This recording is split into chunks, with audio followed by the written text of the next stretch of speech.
प्रिय उपासक उपासिकाओं,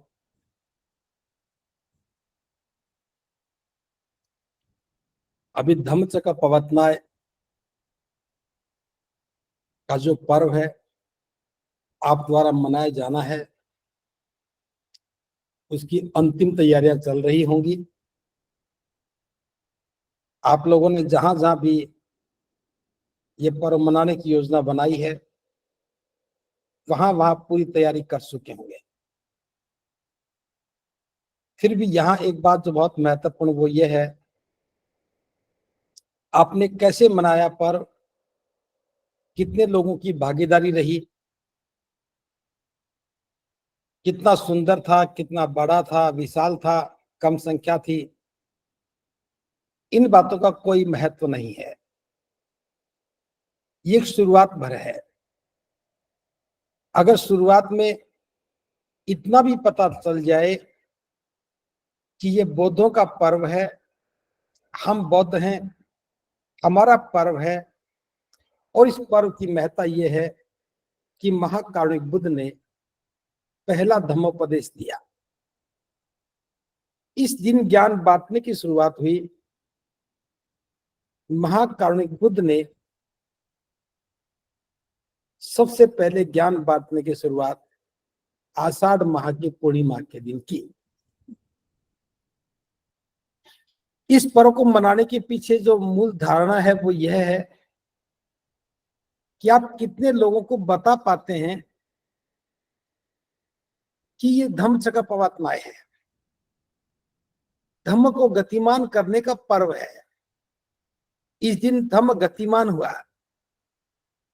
इस दिन महाकारुणिक बुद्ध ने लोगों के कल्याण के लिए, जनता के कल्याण के लिए, उन्होंने जो ज्ञान प्राप्त किया था, एक सुंदर मार्ग की खोज की थी, उस मार्ग को जन जन तक पहुंचाने का संकल्प लेकर के जो प्रथम बार, पहली बार मार्ग प्रशस्त किया था, ये वो पर्व है। तो इस बात को ध्यान में रखना है। जहां भी आप रहते हैं वहां भले ही लोग आपकी बात कम मानते हो, कुछ लोग नहीं भी मानते हो, लेकिन उस दिन कोशिश करें किसी न किसी रूप में उनको बताएं कि ये आज हमारा पर्व है। जैसे आप किसी गांव के रहने वाले हैं, किसी शहर के किसी मोहल्ले के रहने वाले हैं। गांव में तो बहुत आसान है, शहर में है तो थोड़ा मुश्किल है, लेकिन वहां रहने वालों को पता रहता है।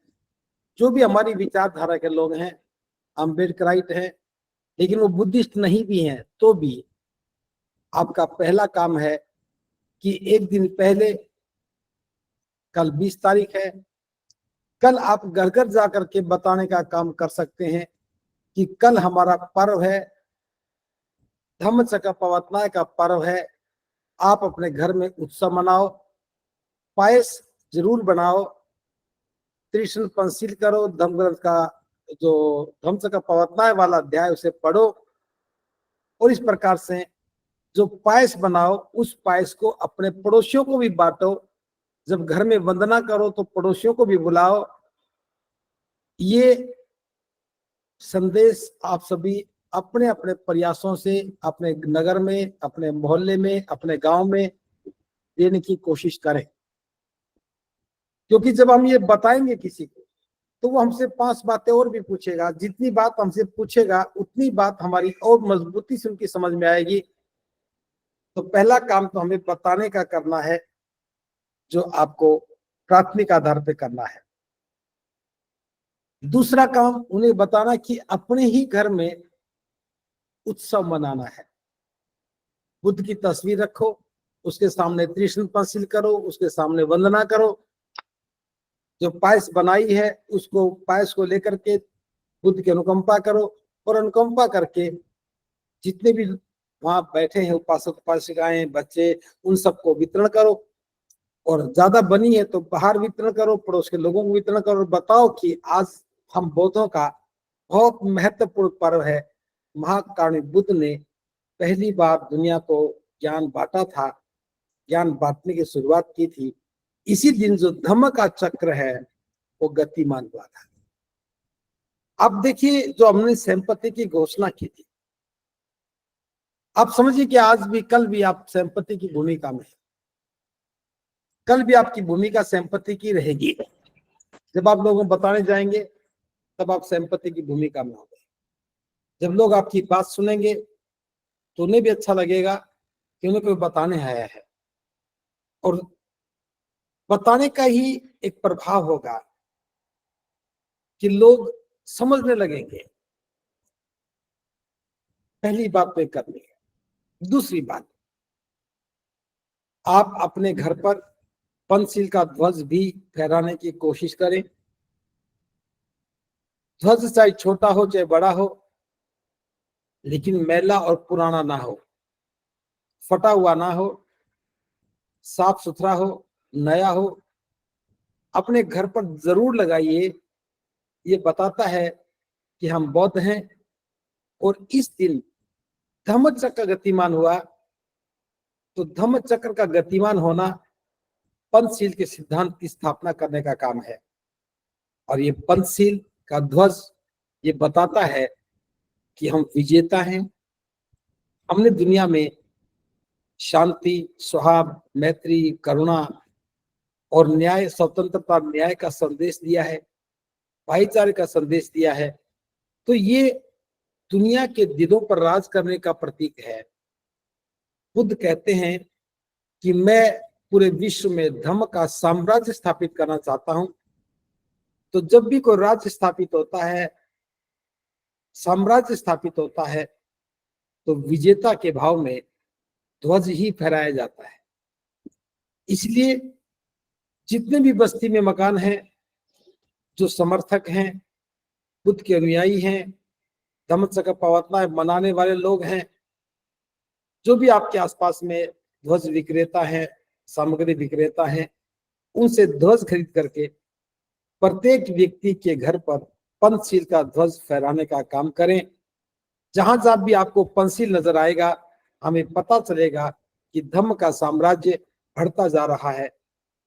ये जो पर्व है, ये हमें धम्म के साम्राज्य को आगे तक पहुंचाने का एक दायित्व भी देता है। बुद्ध ने चक्र को गतिमान किया। हमारा फर्ज है कि उस गति को बनाए रखें। हमारा फर्ज है कि उस गति को और गतिशील बनाए रखें। पंचशील का लहराता हुआ ध्वज इस बात का प्रतीक होगा कि हम बुद्ध के धम्म के साम्राज्य के अंतर्गत आने वाले अनुयायी हैं। धम्म की पताका आज फहरा रही है, धम्म चक्र गतिमान हो रहा है। हम सबके कल्याण की भावना के साथ हम सबका कल्याण हो रहा है। तो ये बात भी लोगों को बतानी है। आप लोगों को वार्तालाप के दौरान, चर्चा के दौरान ये जरूर बताना है कि जहां जहां पंचशील का ध्वज फहराएगा, वहां वहां धम्म का साम्राज्य नजर आएगा। हमें बुद्ध के धम्म के साम्राज्य की स्थापना का आगाज भी करना है, तो पंचशील का ध्वज अवश्य लहराना है। तो आप पायस का भोजन तो बनाएंगे, पायस के भोजन के साथ साथ पंचशील के ध्वज का भी लहराना इसमें शामिल करें। अगर आपके पास पंचशील का ध्वज नहीं है तो कोई बात नहीं, पंचशील के प्रतीक के रूप में कागज पर बनाकर के ही टांग लें, वैसे मिल जाएंगे, कोई बात नहीं है। आपके घर में ही आकृति बना के टांग लें।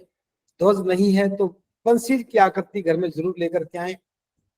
तो ये हमारा धम्म ध्वज फहराने का अभिप्राय होगा कि हमने बौद्ध धर्म के साम्राज्य की स्थापना के प्रयास में अपनी भूमिका निभाई है। इसके साथ में जैसे हम जानते हैं कि सिद्धार्थ ने बोधि वृक्ष के नीचे बैठ करके अधिष्ठान लिया। बोधि वृक्ष के नीचे बैठने के बाद ही उन्हें संबोधि प्राप्त हुई। तो इसीलिए पीपल के वृक्ष को बोधि वृक्ष कहा जाता है। जिस वृक्ष की छांव में बैठ करके ज्ञान प्राप्त हुआ, संबोधि प्राप्त हुई, उसी वृक्ष को आज हम बोधि वृक्ष कहते हैं। कोशिश करना, मौसम अनुकूलित है, बरसात का मौसम है, जहां भी अच्छी जगह मिले आप एक बोधि वृक्ष अपने हाथ से लगाने का गौरव भी हासिल करें। जहां भी आप बोधि वृक्ष लगाएं उसकी परवरिश भी करें, ताकि आपको सनद रहे कि धम्मचक्र प्रवर्तनाय जो 21 जुलाई 2024 को हुआ था, आपने एक बोधि वृक्ष लगाया है और उस पर लिखे कि बोधि वृक्ष एक पट्टी लगा दे। धम्मचक्र प्रवर्तनाय की मधुर स्मृति में रोपित बोधि रुख, वृक्ष की बजाय बोधि रुख कहें, पाली का शब्द है बोधि रुख, तो हमें बोधि रुख का आरोपण भी करना है।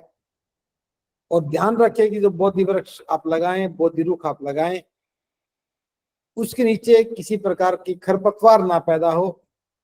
तो दूसरे लोग दूसरे मजहब के चित्र वहां रख देते हैं, वो अपना पूजा स्थल बना लेते हैं। आपको ध्यान रखना है, जो बोधि रुख है उसके नीचे बुद्ध की तस्वीर हो तो कोई बात नहीं है, बाकी और कुछ नहीं होना चाहिए। तो हमें बोधि रुख को रोपित करना है।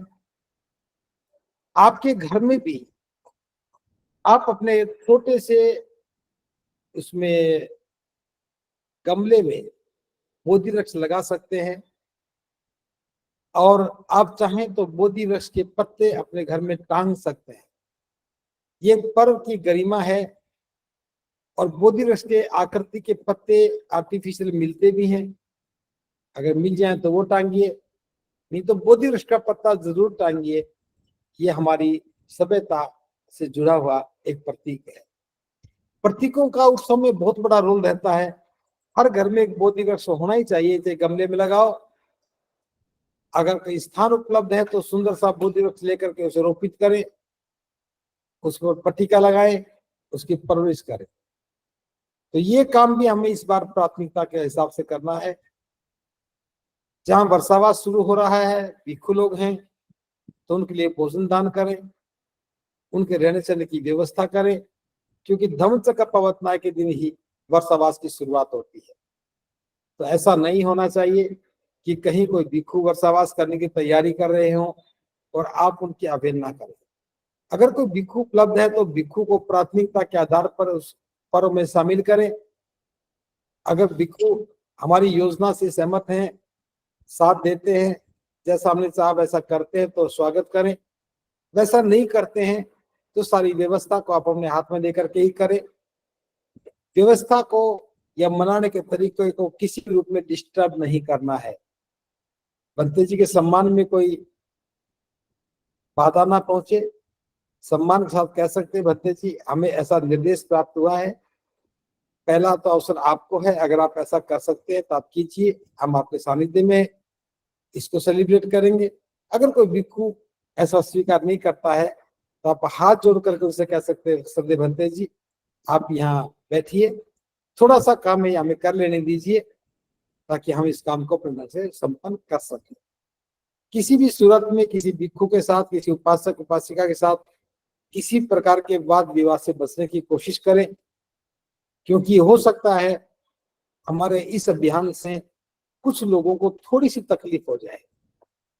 जैसे जो लोग दीपोदान की बात करने वाले हैं, लोग दिवाली को अपना बनाने वाले हैं, जो होली को अपना बनाने वाले हैं, हो सकता है वो इस पर्व का भी नाम बदल करके इसे गुरु पूर्णिमा कह करके मनाने की बात करें। उनके चक्कर में नहीं आना है। बुद्ध किसी के गुरु नहीं है, बुद्ध हम सबके शास्ता हैं। बुद्धिज्म में गुरु शब्द नहीं है, तो कुछ अलग सभ्यता के लोग इसे गुरु पूर्णिमा कहते हैं। आपको कभी भी अनजाने में भी गुरु पूर्णिमा शब्द का उपयोग नहीं करना है। बुद्ध ने गुरु शिष्य की परंपरा स्थापित नहीं की। बुद्ध का ध्येय क्या था कि सही पात्र को चुन करके उन्हें ज्ञान देना, ताकि वे लोगों का कल्याण करने के लिए काम कर सके। तो जो 5 परिव्राजकों को चुना था, वो इसलिए नहीं चुना था कि वो मेरे शिष्य बन जाएं, बल्कि इसलिए चुना था कि वो पात्र दिखते थे, उनमें पात्रता थी। अगर उन्हें ज्ञान मिल जाएगा तो वे अनंत लोगों का कल्याण करने के लिए काम करेंगे। तो ये मूल रूप से ये पर्व लोगों के कल्याण का पर्व है, ज्ञान बांट करके लोगों का कल्याण करने का पर्व है, लोगों को मार्ग प्रशस्त करने का पर्व है। इसलिए गुरु और शिष्य जैसी कोई बात नहीं है। इस पूरे के पूरे धम्म चक्र प्रवर्तनाय में कहीं पर भी नहीं आता कि तुम मेरे शिष्य बनोगे तब मैं तुम्हें ज्ञान दूंगा। बुद्ध ने सिर्फ कसौटी पर कसा। बुद्ध ने उनका उद्देश्य पूछा। उस उद्देश्य को पूछा कि जो मैं ज्ञान बांट रहा हूं इसका तुम क्या करोगे। तो उन्होंने कहा कि तथागत हम नहीं जानते, आप ही बताओ। जो तथागत ने बताया तो उन्होंने स्वीकार किया कि जो आपका उद्देश्य है तथागत, हम उसी उद्देश्य के लिए काम करें। और उसमें उस उद्देश्य में कहीं नहीं था कि बुद्ध ने कहा हो, हे परिव्राजकों, मैं तुम्हारा आचार्य हूं, मैं तुम्हारा गुरु हूं, तुम मेरे शिष्य हो। ऐसी कोई परंपरा बुद्धिज्म में नहीं है। ठीक है, स्वाभाविक तौर पर हम इसको स्वीकार कर लेते हैं कि बुद्ध ने ज्ञान दिया और शिष्य ने लिया, तो ये गुरु शिष्य की परंपरा है। लेकिन इस बुलावे में, इन शब्दों के चक्कर में, इन शब्दों के चक्रव्यूह में किसी भी बौद्ध अनुयायी को नहीं आना है। आप सिर्फ ये कहेंगे कि महाकारुणिक बुद्ध ने 5 पात्र लोगों का चुनाव किया, उन्हें ज्ञान दिया, उन्हें मार्ग प्रशस्त किया, इस उद्देश्य के साथ कि वो इस ज्ञान में पारंगत होकर के अनंत लोगों का कल्याण करेंगे, और उन्होंने ऐसा किया। तो बुद्ध ने लोगों के कल्याण के लिए, लोगों को दुख से मुक्ति के लिए उन्हें उपदेश दिया है, उन्हें अज्ञानता से बाहर निकालने का उपदेश दिया है। इसका नाम धम्मचक्र प्रवर्तनाय है। गुरु बनकर के शिष्य बनाया, इस परंपरा का नाम गुरु पूर्णिमा नहीं है। तो एक तो इस संदेश से मुक्त हो जाए। सिर्फ हमें धम्मचक्र प्रवर्तनाय की बात करनी है, प्रथम धम्मोपदेश की बात करनी है, आषाढ़ माह की पूर्णिमा बुद्धों का पर्व है, दुनिया के कल्याण के लिए काम करना है। 2-3 बातें, जैसे कुछ संदेह मन में रहे हैं कि कल हम क्या बोलेंगे, उसमें क्या बोलेंगे। वैसे तो हम कल जारी कर भी देंगे। खुद उनके धम्म ग्रंथ में प्रथम धम्मोपदेश है, उसके 2 या 3 पेज पढ़े जा सकते हैं। इसमें कोई मिलावट की बात नहीं, कुछ लगाना नहीं है। फिर भी मैं बता रहा हूं, कुछ मुख्य मुख्य बिंदु है जो आप चर्चा कर सकते हैं। बुद्ध ने जो पहले उपदेश में जो पहली बात कही कि आत्मा परमात्मा नहीं है, मेरे धम्म में आत्मा परमात्मा स्वर्ग नरक और कर्म कांड का कोई स्थान नहीं है। यानी कि सोचिए, हमारे मन में जो जड़ता है, जड़ विचार है, जड़ता की भावनाएं हैं कि स्वर्ग होता है, नरक होता है, हमें उससे सबसे पहले मुक्त होना है, उस भाव से मुक्त होना है, उस भावना से मुक्त होना है। कोई भी बौद्ध इस बात को स्वीकार नहीं करे कि स्वर्ग होता है, नरक होता है, ईश्वर है, आत्मा परमात्मा का ही छोटा स्वरूप है, आत्मा अजर है, अमर है। इस प्रकार की कोई बात आपको नहीं करनी है। कोई पूछे तो भी कहो कि बौद्ध धर्म में ऐसा कुछ भी नहीं होता है। दूसरी बात, बुद्ध ने कहा कि एक व्यक्ति का दूसरे व्यक्ति के साथ अच्छे संबंध का होना है। इसलिए बौद्ध धर्म भाईचारे की भावना के साथ साथ रहना सिखाता है। कैसे हम समाज में इकट्ठे मिलकर के रहें, एक दूसरे का सम्मान करें, एक दूसरे को आदर सत्कार दें, एक दूसरे को सुख देने की बात करें। तो ये जो एक दूसरे के साथ अच्छा जो संबंध है, उसी का नाम धम्म है। तो ये पर्व सुखद संबंध बनाने का पर्व है, सुंदर संबंध बनाने का पर्व है। और तीसरी बात कि जो दुनिया में दुखी लोग हैं, जो दुख से पीड़ित हैं, उनके लिए एक आशा की किरण है कि वो अपने दुख के कारण को जाने, उसका निवारण समझे, उसके मार्ग पर चले, उनका कल्याण होगा। क्योंकि बुद्ध का धम्म सत्य है, संपूर्ण सत्य है, सत्य के अतिरिक्त कुछ और नहीं, केवल सत्य ही सत्य है। संपत्ति की घोषणा में आपने पढ़ा होगा। हमें उन्हीं शब्दों को दोहराना है। और इसके साथ साथ एक बात बतानी है कि आज के दिन हमें सबसे पहले जीवन को मूल्य देने हैं, जीवन को श्रेष्ठ बनाना है। जीवन को श्रेष्ठ बनाने का अर्थ है कि हमें 5 शील ग्रहण करके शील संपन्नता की बात को संकल्प में उतारनी है कि मैं जीवन पर्यंत शीलवान बना रहूंगा। मैं जीवन पर्यंत इन 5 शीलों का पालन करते हुए अपने जीवन को श्रेष्ठ मूल्य देने का काम करूंगा। प्रबुद्ध उपासक उपासिका बौद्ध होने का ही अर्थ है कि हमारा जीवन श्रेष्ठ है, हम निरंतर निरंतर जीवन को श्रेष्ठ बनाने का प्रयास करते रहते हैं, तो इस दिन आपको ये बताना है कि हमें 5 सीलों का पालन करना है, सदाचरण का पालन करना है, आचरण हमारा श्रेष्ठ बना रहे, जीवन के मूल्य बने रहें, ताकि हमारा जीवन श्रेष्ठ बन सके। तो श्रेष्ठ जीवन निर्माण में निर्बलता का पथ हमारे जीवन को श्रेष्ठ बनाता है, एक भूमिका निभाता है। अष्टांगिक मार्ग की चर्चा करें कि अष्टांगिक मार्ग 3 अंगों वाला मार्ग है, प्रज्ञाशील समाधि। तो प्रज्ञा क्या है कि चित्त की निर्मल अवस्था का नाम प्रज्ञा है। चित्त की निर्मलता का अर्थ है कि अविद्या का नाश हो जाए, हम अज्ञानता से बाहर निकलते हैं। बुद्ध ने पहले उपदेश में कहा है, ये बात लोगों को बतानी है। जब हम संशय से दूर हो जाएं, अंधविश्वास से दूर हो जाएं, अज्ञानता से दूर हो जाएं, डर से मुक्त हो जाएं, तो समझना हम प्रज्ञा में हैं। और उस प्रज्ञा में रह करके जो संकल्प लिया है, उसके प्रयास भी ठीक होते हैं, तो परिणाम भी ठीक आते हैं। शील संपन्नता की मैंने बात की है, कल भी मैंने जिक्र किया था। अष्टांगिक 2 दिन पहले भी अष्टांगिक मार्ग का जिक्र किया था। अष्टांगिक मार्ग पर आप चर्चा करेंगे तो ये निब्बान का द्वार खोलता है। ये पर्व हमें जो समझ पैदा देता है, जो मार्ग प्रशस्त करता है, अष्टांगिक मार्ग बताता है, तो ये पर्व हमारे जीवन के लिए निब्बान का द्वार खोल देता है। प्रबुद्ध उपासक उपासिकाओं, ये पहला दिन है, ये पहला अवसर है कि लोगों को बताया कि आप अपने जीवन के परम सुख के द्वार खुद खोल सकते हैं। अभी तक तो जो धारणाएं थी वो ये थी कि काम करो, ऊपर वाला खुश होगा, ऊपर वाला खुश होगा तब तुम्हें सुख देगा, और उसका फैसला ऊपर वाला ही करेगा, तुम्हें सुख दे या दुख दे। लेकिन बुद्ध ने क्या कहा? बुद्ध ने कहा कि कोई ऊपर वाला नहीं, और सो मैं भी नहीं, मैं भी कुछ नहीं करूंगा, बस मैंने तो आपको मार्ग दे दिया है। अष्टांगिक मार्ग को आचरण में उतारिए, व्यवहार में उतारिए, जीवन उस पर चल करके जीवन को श्रेष्ठ बनाइए। ऐसा करने मात्र से आपके लिए परम सुख का द्वार खुल जाएगा, निब्बान का द्वार खुल जाएगा। तो प्रबुद्ध उपासक उपासिकाओं, ये दिन कामना का है। आप सबके लिए कामना कीजिए कि धम्मचक्र प्रवर्तनाय का यह दिन आपको निब्बान प्राप्ति में सहायक हो जाए। धम्मचक्र प्रवर्तनाय का यह दिन आपको निब्बान का लक्ष्य निर्धारित करने में सहायक हो जाए।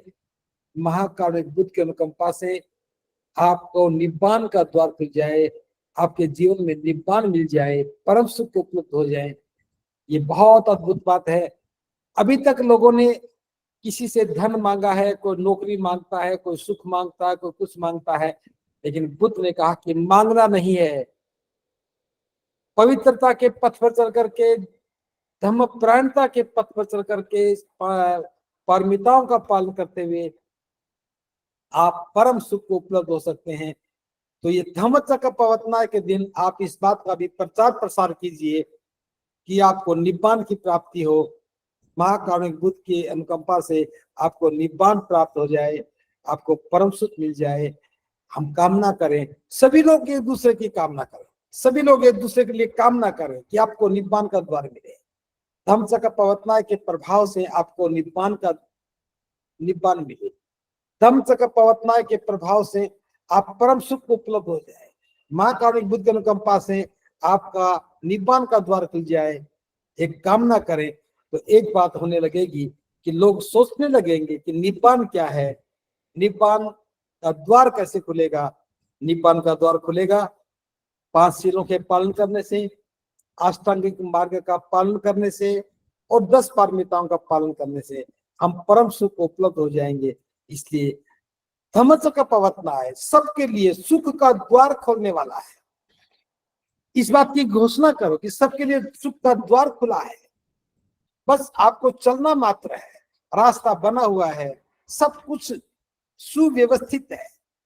आपको शीलों का पालन करना है, आपको अब अज्ञानता से, अंधकार से मुक्त होना है, फिर सदाचरण का पालन करते हुए आजीविका को सम्यक बनाना है, और फिर समाधि का अभ्यास करेंगे, पारमिताओं का अभ्यास करेंगे, परम सुख उपलब्ध हो जाएगा। तो ये धम्मचक्र प्रवर्तनाय वास्तव में जनता के कल्याण के लिए, उनको सुख का मार्ग देने का एक बहुत सुंदर पर्व है। बस जिसको पायस खिलाओ तो एक जरूर कहना, कामना करना कि महाकारुणिक बुद्ध की अनुकंपा से आपको निब्बान का, आपके लिए निब्बान का द्वार खुल जाए। हम कामना करते हैं कि बुद्ध की अनुकंपा से आपको परम सुख मिल जाए, आप परम सुखी हो जाए, आपके लिए निब्बान का द्वार खुल जाए, आप निब्बान को उपलब्ध हो जाए। शब्द आपके हैं, अभ्यास करो क्या बोलना है और वही शब्द बोलना है। पूछेंगे लोग निब्बान क्या है, तो कहो कि एक ऐसा जीवन जहाँ ना दुख की अनुभूति है और ना सुख की अनुभूति है। दुख और सुख की अनुभूति से ऊपर जो जीवन है वो निब्बान है, जहाँ ना सुख दिखता है ना दुख दिखता है। इसे हम अदुखा भी कहते हैं। लेकिन आप यूं कहे कि ये अवस्था है मन की, जब हम दुख से सुख से मुक्त हो जाते हैं, निब्बान को उपलब्ध हो जाते हैं, तो ये परम सुख का अवसर है। तो धम्मचक्र प्रवर्तनाय हम सबके लिए निब्बान का द्वार खोलता है। इस दिन आपको दान पारमिता का अभ्यास भी करना है। भिक्षु है तो उनको भोजन दान करें, परिव्राजक है तो उनको भोजन दान करें। परिव्राजक जो बने हैं उनके लिए नोटबुक, पेन, पेंसिल, उनके उपयोग में आने वाली सामग्री का दान करें। उन्हें टॉफी, चॉकलेट भी आप खिला सकते हैं। तो ये काम आपको करना है। और हो सके तो आप धम्म भूमि के राष्ट्रव्यापी आंदोलन के लिए भी आप स्वेच्छा से दान कर सकते हैं। आपके पास दान पात्र में डालिए। दान पात्र नहीं है तो एक लिफाफे में बंद कर रखिए, ताकि समय आने पर आप वो दान पारमिता को पूरा कर सके, दे सके। क्योंकि दान की पारमिता निब्बान की प्राप्ति में सहायक है। शांति पारमिता, करुणा पारमिता, सत्य की पारमिता, वीर्य की पारमिता, अधिष्ठान की पारमिता, उपेक्षा की पारमिता, नैष्क्रम्य की पारमिता और उपेक्षा की पारमिता, ये सारी पारमिताएं हैं। तो आपको इनका पालन करना चाहिए। वक्त के साथ साथ आप समझ जाएंगे भी, हो सकता है सारी बातें ना सीख पाए हों, लेकिन कोई बात नहीं। एक पारमिता जिसमें शांति की पारमिता है, आप शांति बना के रख सकते हैं। एक करुणा मैत्री की पारमिता है, आप करुणा बना के रख सकते हैं। एक दान की पारमिता है, वो दान दे करके आप इसको पूरा कर सकते हैं। तो धम्मचक्र प्रवर्तनाय इस प्रकार से हमारा संपन्न होगा। कल कुछ लोग पूछ रहे थे जी हम कैसे मनाएं, मैं फिर थोड़े शब्दों में बता रहा हूँ। सुबह 10 बजे के आसपास आप 5 परिव्राजकों को बिठाएं, सफेद कपड़े पहना करके। जैसे भी उनके पास सफेद ड्रेस है, सफेद पहनाएं। हो सके तो सफेद चादर जैसे मैंने फिर पहना है ऐसे उड़ा दें, ताकि वो एक कंधा खुला रहे, दाहिना कंधा खुला रहे। और उन्हें 10 बजे बिठाएं, 11 बजे उन्हें भोजन खिलाएं। उसके बाद बुद्ध सुनम गच्छामि गूंजती रहे, कृष्ण पसील करें। और सांझ होने के बाद, कल घोषणा कर दी गई थी कि 4 बजे खत्म करना है, ऐसी कोई घोषणा नहीं है। 4 बजे भी खत्म कर सकते हो, 5 बजे भी कर सकते हो, 6 बजे भी कर सकते हो, ये आपकी परिस्थितियां हैं।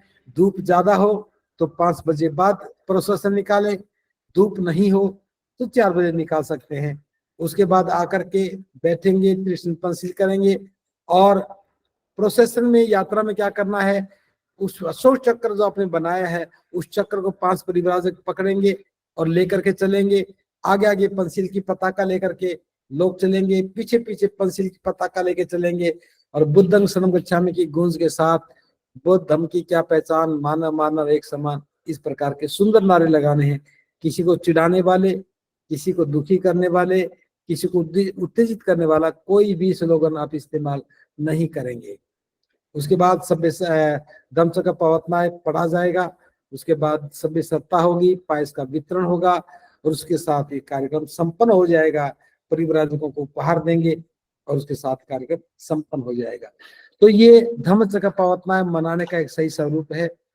आप फिर दोबारा रिपीट कर रहा हूं, बोधि रुख आप जरूर लगाएं, बोधि रुख के पत्ते अपने घर में टांगे, पायस का भोजन बनाएं, पायस का भोजन दान करें, अपने घर में सामूहिक वंदना करें, पड़ोस के लोगों को बुलाएं। अगर भिक्षु वर्षावास कर रहे हैं तो उनके लिए भोजन की व्यवस्था करें। इसको गुरु पूर्णिमा शब्द के साथ ना बोला जाए। और अपने अपने घर में पंसील का ध्वज लगाएं। अगर किसी पड़ोसी को भी इच्छा हो पंसील का ध्वज लगाने के लिए, तो आप उनको पंसील का ध्वज दान में दे उपलब्ध करवाएं। तो इस प्रकार से हम धम्मचक्र प्रवर्तनाय को मना पाएंगे। जितने भी धम्मभूमि के प्रतिनिधि हैं, आज जो गूगल मीट से जुड़े हैं, आप सबसे मेरा अनुरोध है कि आप सभी अपने अपने घर में अवश्य मनाएं। अगर मोहल्ले बस्ती में मना सकते हैं तो बहुत अच्छी बात है, नहीं तो आप अपने घर में जरूर ये धम्म चक्र प्रवर्तन मनाएं। ऐसा करेंगे तो आने वाले समय में हमारे पर्व की एक पहचान बनेगी, ज्यादा से ज्यादा लोग इस बात को समझ पाएंगे, ऐसी मैं कामना करता हूं। और आज मैंने कहा था कि धम्मभूमि के जो प्रतिनिधि हैं उन्हें आज बैठक में जुड़ना चाहिए, लेकिन संख्या को देख करके मुझे लगता है कि धम्मभूमि के पुराने प्रतिनिधि शायद आजकल कम जुड़ रहे हैं। कोई बात नहीं, जो भी जुड़ रहे हैं नए लोग हैं, आप सब धम्मभूमि के इस आंदोलन में, राष्ट्रव्यापी आंदोलन में अपनी भूमिका निभाएं और आपके इस प्रयास से बाबा साहब का बौद्ध में भारत का 100% साकार हो, ऐसी मैं कामना करता हूं। आप सब ने मेरी बात को बड़े ध्यान से सुना है। आप सबका मंगल हो। भवतु सब मंगल, भवतु सब, भवतु सब।